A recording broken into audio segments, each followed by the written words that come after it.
Cynical Centrist podcast, a podcast about politics and the cynicism of life. I am the Cynical Centrist, and this is the first episode. For those of you that are not familiar with me, I started a Twitter account a little while ago, and I thought I'd give a podcast a try as well. Why not?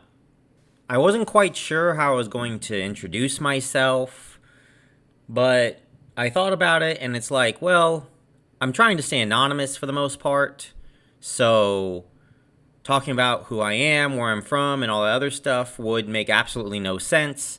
So instead of introducing myself, how about we just get straight to the news, because there's quite a bit to talk about. I'm going to start off with the Trump-Mexico tariff. This tweet came in on, I believe, Thursday. Donald Trump talking about imposing a 5% tariff on Mexico starting June 10th and planning to increase that until illegal immigration is stopped. When I saw that tweet, my first thought is, you do realize that you can't fully stop illegal immigration, right? This sounds like the absolute dumbest idea I had ever heard. Well, I say that, but really I can probably think of like 3 or 4 things off the top of my head that he's done that is even dumber. But that was before going on the news and finding out that the tariff rate was going to be maxed out at 25%. So, to his credit, that's slightly less stupid.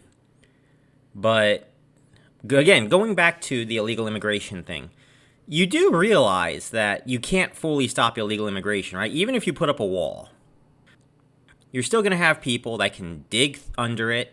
They're going to try to climb over it. You'll have a bunch of people that are going to try to just find their way into the U.S. You think that you might be able to curb immigration, and maybe you might. But the reality is, actually completely stopping illegal immigration? No, it's not going to work that way. It doesn't work that way. And let's not forget that a lot of our goods do come from, these other countries that we're imposing tariffs on, like Mexico. And we, the American people, would suffer for it. And a lot of people think, well, this is just going to be a temporary suffering. But if he is actually following what he's saying and he wants illegal immigration to be stopped, and he will not stop the tariffs until then this is essentially an eternal tariff. So until I hear otherwise, like, oh, he wants the government to step up, the Mexican government to step up or something, until I hear something otherwise, I'm assuming that this is an eternal tariff. That's all I can really say. And a 25% eternal tariff is going to hurt our pockets more than it's going to hurt Mexico's, especially since we've already gotten tariffs on other countries as well, like China, for example. Matter of fact, companies like Dollar Tree have already said that they can no longer have certain items available for just $1. They're going to start showcasing items for a little more than $1 now because of the China tariffs. Well, the same thing here with Mexico. The Los Angeles Times, I got this article here, and I'm just kind of moving to the side here so I can show off this article. From cars to avocados, consumers could pay the price for Trump's Mexico tariffs. And just going to go through just a couple of the paragraphs here. Thanks to Mexico, American shoppers have come to expect affordable produce at the supermarket. Probably the biggest hit that we will take is the produce that we get, especially, bananas, avocados, other things like that. And U.S. companies have grown reliant on lower-cost manufacturing south of the border. Well, I guess a lot of people like the ideas of tariffs too because they think that it would bring jobs back to the U.S. And if you do raise the tariff prices high enough, it does bring the jobs back to the U.S. But again, a lot of it also is based on cheaper prices. And right now, the American people, I'm talking the working class and quite a bit of the middle class, cannot really afford high prices on certain gadgets and necessities that is needed for them to go about their daily lives. But I digress. But should President Trump implement his proposed escalating tariffs on imports from Mexico in retaliation for undocumented immigration, costs for U.S. customers, and businesses could rise. The impact could be felt from the produce aisle to the car dealership and beyond, especially in California, the nation's most populous state, with major ports of entry by land and sea for Mexican goods. You know what? This idea of tariffs and all that kind of reminds me of this one presidential candidate. He was a third-party candidate back in 2004, Michael Peruca. A lot of people might not know who he is. I learned a lot about him when I first came into politics, and I was a little bit more conservative at the time. And his idea was, at least back in 2004 anyway, making sure that no American ever has to pay taxes. He was going to make up the money off of massive tariffs to foreign countries all over, which to me sounded like a great idea at the time. Like I said, I was a little bit more conservative. I did not realize that it would pretty much ensure that we would have trade wars with the entire world. It would be almost like a return to the Revolutionary War in a way, where they did impose tariffs back then in order to try to convince the American people to buy just American goods rather than British goods. But again, that was back when we were able to provide for all the materials that we need. We don't have that same power like we used to, and if we did, things would be a lot more expensive. Because one of the consequences of living in one of the most prosperous countries in the world is that stuff is a little more expensive. And we require a little bit more money than third world countries do. So companies outsource to third world countries in order to make stuff cheaper, so that way we can have more stuff, pretty much. Now, whether or not you think this is a good thing or a bad thing is irrelevant here. But if you want for us to continue to prosper, tariffs is just not the way to go. Yeah, it worked in the 1700s. It's not going to work now, where we are far more dependent on other countries to produce the goods for us. And without those countries, we wouldn't have stores like Dollar Tree where we could go and buy weird gadgets or even foods for $1. Maybe that apple would cost a lot more if it were made in the U.S., or that banana or that avocado. I was going to say, I shouldn't have said apple, because I think our apples and potatoes do come from the U.S., most of them anyway. But you do have produce like avocados, bananas that do come from these third world countries. And they are so cheap because we get them from these third world countries on the cheap. All right, so that's enough about tariffs. Pretty much just going to summarize here. Tariffs were good way back in the day. Yeah, they were great until, I would say, about the mid-20th century, when we had to start relying on other countries so that we could have cheaper goods, so that we could have more stuff.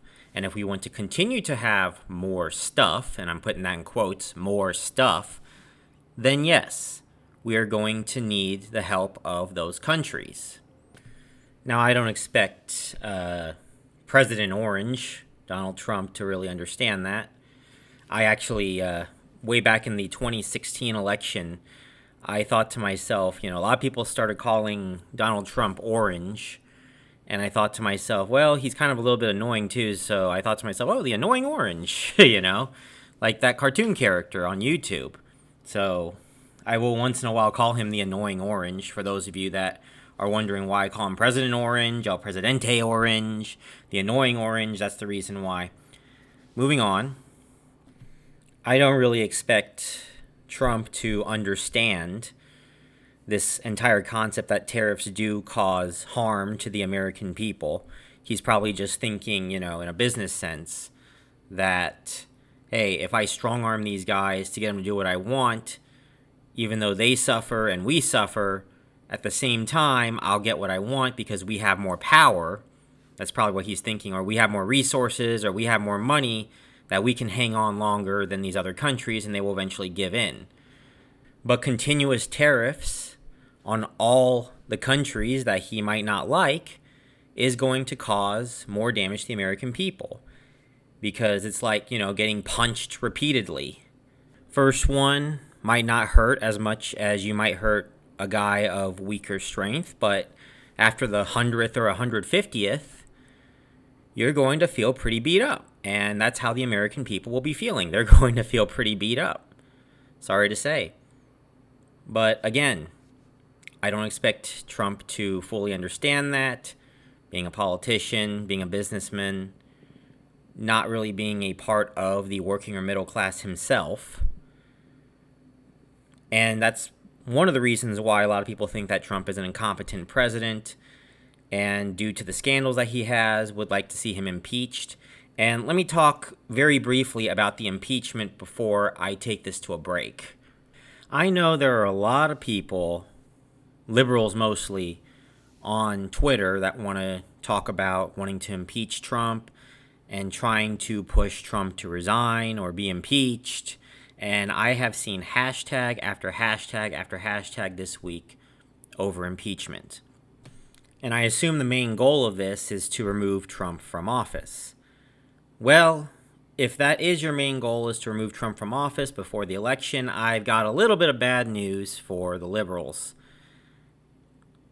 Now, the chances of Trump being impeached by the House are actually pretty good right now. And part of that is because there is a Democratic majority, and the majority of them, if asked to, will probably impeach Trump.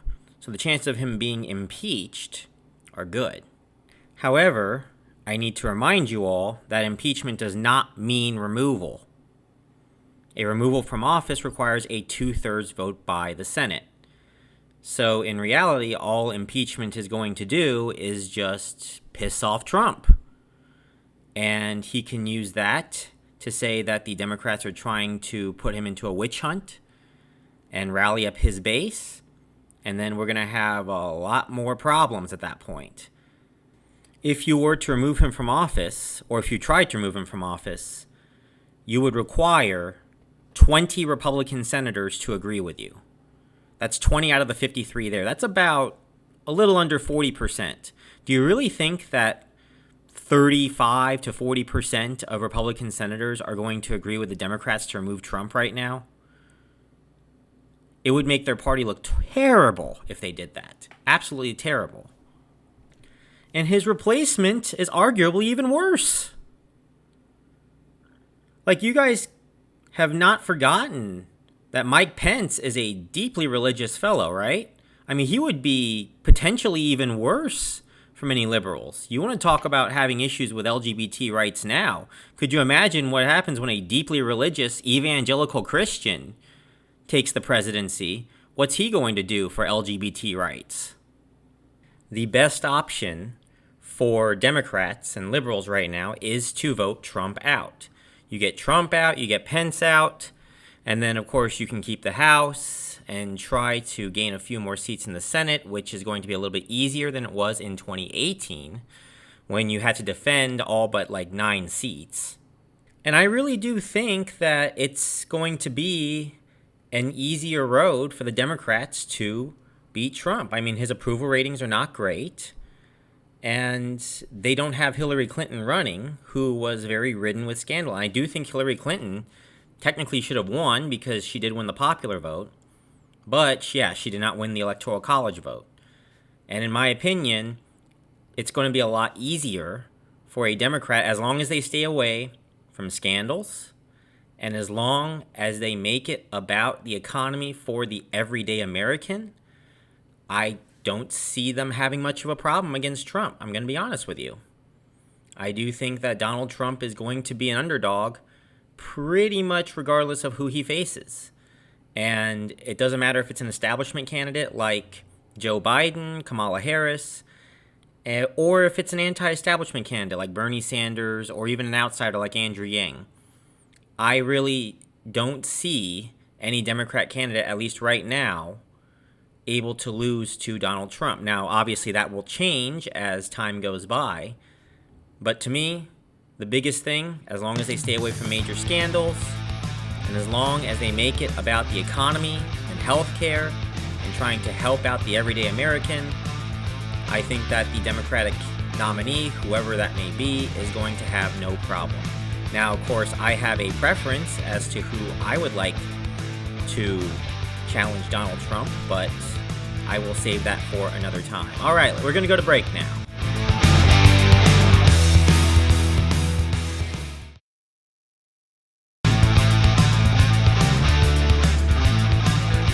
CNN talking about Bernie Sanders earlier in the week. Title of the article, The Incredible Shrinking Bernie Sanders. And I'm assuming they're not talking about shrinking physically. So without boring you all with the article itself, basically going to summarize this for you. They talk about how Bernie Sanders used to have 35% of the vote back in 2016 around this time, and he currently is sitting at about 15% right now. He is still second place, but a very distant second behind Joe Biden, and the article is just explaining why. And I mean, you don't really need an article to explain why. The answer is pretty simple. Back in 2016, Bernie Sanders was the only legitimate alternative. Yes, I know there was Martin O'Malley, but he never really got off the ground. Bernie Sanders was the only legitimate alternative to Hillary Clinton. So all of the left that didn't like Hillary Clinton latched on to Bernie Sanders. So that's no surprise there. In 2020, there are 22 alternatives to the current establishment choice, Joe Biden. Wait, never mind. Business Insider is saying 24 alternatives now. And I'm just like, what? No, seriously, they just released a power rankings. And now they have increased the number from top 20, I think it was like 23 last time, to 25. I'm not quite sure who the two new ones are. But yeah, 25 now. There are 25 candidates running, 25 legitimate candidates, as they say, running for the Democratic nomination, which is absolutely insane, if you ask me. But with so much choice, Bernie Sanders kind of just goes by the wayside at that point. Now, obviously, you will have that very strong following for Bernie Sanders, but you're going to have people that don't want to pick Bernie Sanders this time around because they found a candidate that better matches their views. There are some that also think that Bernie Sanders might be too old to run for president. And that is also very much a valid point. Although if you're voting for Joe Biden instead, I'm not quite sure why, if Joe Biden is just a year younger. I mean, Bernie Sanders right now is 77 and Joe Biden is 76. To give you an idea, just how much of an effect that would be, Bernie Sanders would be 79 when he's inaugurated. And if he lasts 2 terms, he would be 87 when he leaves office. Now, there is a candidate in the Democratic field right now, Mike Gravel, who is currently 88, but he's almost certainly expected not to win. Yet we have, Biden, Bernie Sanders, who are 10 years younger, but they are still, if they do get elected, would be beating Donald Trump for the oldest candidate to ever be elected president. And that is going to just turn away voters that's going to want some fresh blood. As a matter of fact, I'm surprised that the smart money didn't see this as much of a problem, that they are siding with Joe Biden despite his age, and not backing another establishment candidate who's a little bit younger, like Kamala Harris. As a matter of fact, I think they were backing Kamala Harris until Biden decided to join the race. But I'm not going to write off all the candidates just yet. I think that we should wait until the first 2 debates are done before we find out, okay, who is going to make a surge, who's going to look good in the debates. I think that a lot is going to come down to those 2 debates. And then, of course, the third debate will create the first, I'm going to put this in quotes here, air quotes, cut of Democratic candidates down from the current field of 25 to, I'm assuming, anywhere between 8 to 10. And for those of you that don't know, the third debate for the Democratic primary is going to set up a cutoff of you need 2% in all 4 polls, and I think you need double the donors that you needed for the first 2 debates in order to participate in those debates. So it's essentially a cut in a way. It's like the first cut in the way to Iowa. And then I think by Iowa/New Hampshire, those two primaries, we will see our second cut, which is going to bring us down to 3 to 4 viable candidates at that point, if not maybe even 2. So actually, don't count anyone out yet. Well, there are a few exceptions, but don't count anyone out right now, at least until September. Maybe you might want to start counting people out from like the first couple debates if you want to, and that first debate's going to happen at the end of June. So I'm actually really interested to see who's going to step up, who's going to shine in that. My only problem with these elections is that it's starting to feel more like a reality TV show than it is an actual election. Like, we have 25 people running for president now. Well, 25 Democrats, I should say. And then we're going to have our first, well, we call this a first cut, but we're actually kind of cutting the field down to 20. As they said, there's only going to be 20 spots available in the first 2 debates. And they're going to cut that into 2 nights, which, okay, cool. Then on the third debate, we're going to have our first real cut, where the bar gets raised from 1% in 3 polls to 2% in 4 polls. And then I think you also have to have a certain amount of donors increased as well. So that will cut that to, at least as of this point, it will cut it to 7 to 8 candidates. There are a couple that are up in the air, and there are a couple that are kind of gunning for it.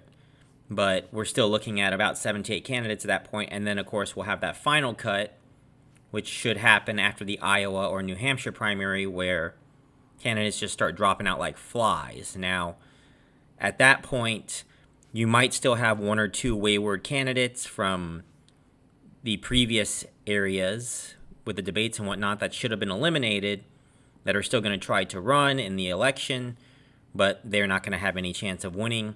Don't expect them to start jumping to like 50% overnight or something. That's just not going to happen. But the election is just turning into a game show at this point.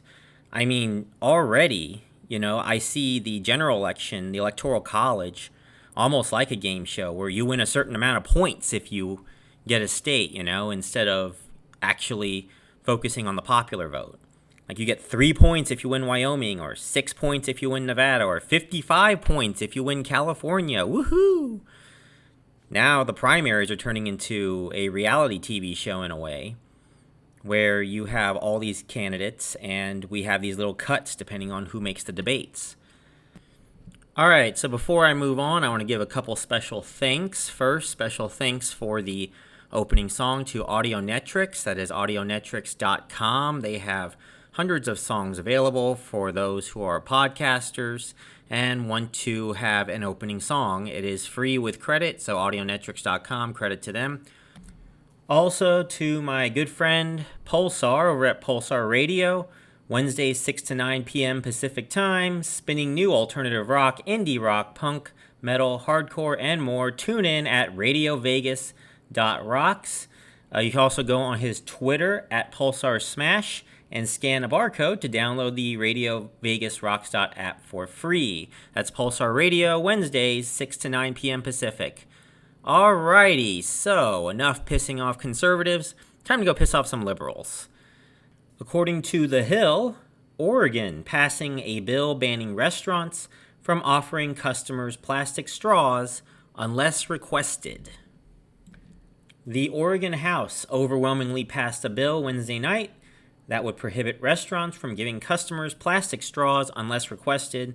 The House voted 48 to 12 to approve the measure, which is expected to be signed by Governor Kate Brown. It would make Oregon the second state to place a ban on plastic straw use in restaurants, following California, according to the Associated Press. Now, it's not so much the plastic straws that get me, but I understand that plastic straws is the hot thing to hate right now because of the environment. And yes, plastics are really bad for the environment, and I understand that. But here's the issue. If you're hating on plastic straws because they are just a one-time use thing, and you want people to use reusable straws instead, if they're going to use straws at all, I'm actually one of those types of people that I don't even use straws when I go to restaurants. I just drink straight from the cup. But if you are someone that uses straws, having a plastic straw is a one-time use, most of the time anyway. So that's bad for the environment there. What about Starbucks and all these other coffee companies with their plastic cups and their plastic lids? How come there's no regulation on them? I'm just wondering on that one. I mean, you would think that they would be just as rampant about dealing with plastic cups and especially plastic lids, because birds' beaks can get stuck into these plastic lids, especially those openings, and it could be devastating for the environment that way. So when you think about it, if they only want to deal with plastic straws and not other plastic items, and in my opinion, if you're going to do this for the environment, you should limit the use of plastics as much as possible. So if plastic straws are such a problem, but plastic cups and lids are not, then is it really a fight about the environment, or is it a fight against, I don't know, tradition or something? Like, I know that seems a little weird to say, but there have been times that I have noticed that people on the left just want to attack things just for the sake of getting rid of tradition, and I feel like these straws happen to be another thing. And honestly, it's just, you hear this term a lot, selective outrage. And you will hear it a lot when it comes to those that fight for social justice. And it's this belief that you're outraged at whatever the news is outraged at or whatever the media is outraged at that point in time. But you're not outraged at something that potentially or actually is worse. And that's kind of how I'm seeing this plastic straw ban is it's just more selective outrage than anything else. I mean, if you are really worried about the environment, and don't get me wrong, there are many liberals out there and many environmentalists out there who are doing their part and are trying to limit their use of plastics as much as they can. But then you have some people who just act all outraged at, oh my God, these plastic straws, we need to ban them just because the media tells them. Then they go and walk to a Starbucks and order a Frappuccino, and they order it in a plastic cup with a plastic lid, and probably a plastic straw on top of that, unless you live in Washington now. And they don't bother. They just don't think much of it. And I feel like a lot of it is, if you really want to dedicate yourself to a cause, go all in on it. That's how I see it. Now, that might piss some people off, but guess what?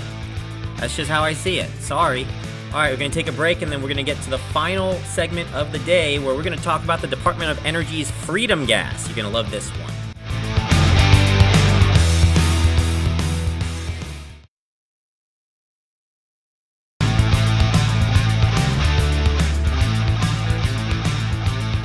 This last story tonight, I thought I would end with something a little light here and something that we can all laugh to.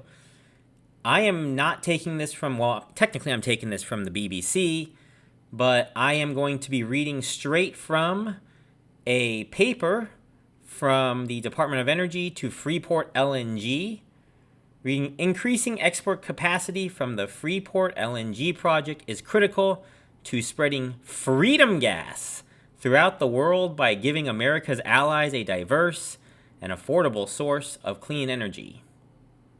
Freedom gas.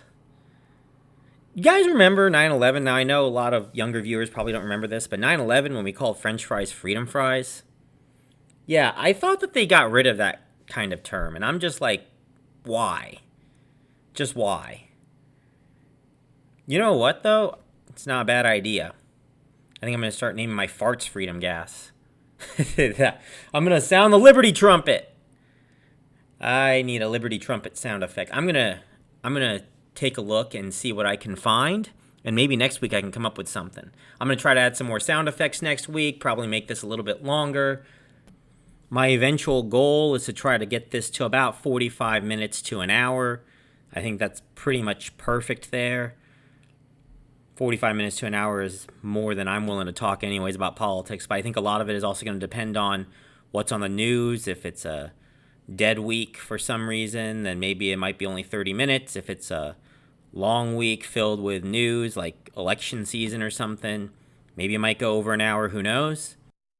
Oh yeah, one more thing. I am still waiting to hear from the abortion ban results in South Carolina before I start talking about that. I plan to talk about abortion bans probably at the top of the show next week. But that's pretty much it for this week. Hope you enjoyed it. I will see you next week. Bye, everyone.